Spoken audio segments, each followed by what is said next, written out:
Hi friends, நம்ம வீட்டில் Sunday special என்ன சூப்பரான ஸ்பெஷல் தான். வாங்க என்னென்னு பார்க்கலாங்க. பாருங்க, ஆவி பறக்கு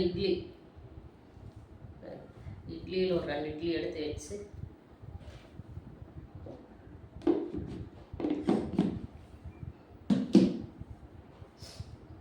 அப்புறம் பார்த்தீங்கன்னா மட்டனை கொஞ்சம் அள்ளி வச்சு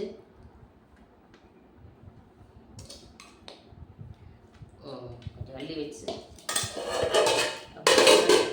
தண்ணி குழம்பு. ஏன்னா இட்லிக்கு வந்து கல் மாதிரி இருந்ததுன்னா கொஞ்சம் செட் ஆகாது. அதனால கொஞ்சம் தண்ணி குழம்பா இருந்ததுன்னா இட்லி இப்படி பிச்சு அதில் வந்து டிப் பண்ணி இப்படி இப்படி செய்யும்போது தண்ணி குழம்பா இருந்தால் தான் இதில் வந்து இழுக்கும். அது சாப்பிடும்போது சூப்பராக இருக்கும். அதனால தண்ணி குழம்பா தான் வச்சுருக்கிறேன். இன்றைக்கி வந்து நம்ம வீட்டில் பாருங்கள், சுட சுட இட்லி ரெடியாக இருக்குது. அப்புறம் அதே மாதிரி மட்டன் கிரேவி ரெடியாக இருக்குது, தண்ணி குழம்பு. வாங்க ஃப்ரெண்ட்ஸ் சாப்பிடலாம். நீங்கள் சாப்பிட்டீங்களா? நான் சாப்பிட போகிறேன். எங்கள் வீட்டில் இதுதான் இன்றைக்கி ஸ்பெஷல். உங்களுக்கு பிடிச்சிருந்தா லைக் பண்ணுங்கள், சப்போர்ட் பண்ணுங்கள், சப்ஸ்கிரைப் பண்ணுங்கள். பாய்.